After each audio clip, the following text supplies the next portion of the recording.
C'est désormais officiel en Auvergne. De nouvelles gares vont fermer dans quelques mois. Combien exactement, on l'ignore encore. Mais après Saint-Flour, c'est la gare de Brassac-Sainte-Florine qui est condamnée.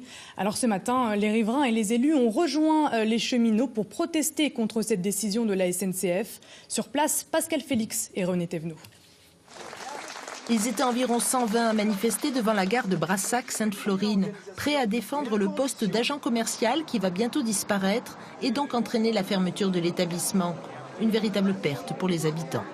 Ça pose problème. Déjà, moi, j'habite pas Brassac, j'habite dans la montagne. Donc déjà, je prends ma voiture jusqu'à Brassac. Moi, j'arrive à la gare de la Pardieu. La gare de la Pardieu, il n'y a rien du tout. Donc c'est pareil, on ne peut pas prendre de billets, on ne peut rien prendre.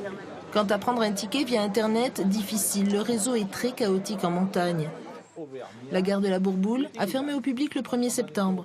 La boutique de bière aussi. La gare du Centre a réduit son amplitude horaire. Et Ambert a résisté.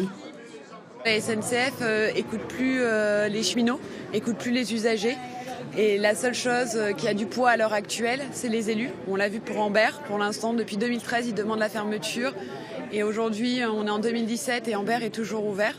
Défendre les derniers services publics ruraux, c'est refuser de laisser fermer cette gare. Les élus veulent donc interpeller directement la SNCF.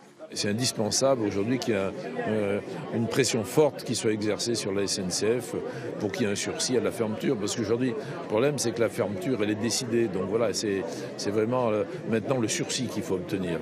Et ça laissera le temps ensuite de réfléchir et d'étudier sur le fond. Les collègues qui sont là l'ont manifesté. Je l'ai indiqué également tout à l'heure. Donc je le ferai avec les deux concours, avec les autres élus. C'est un engagement, bien sûr.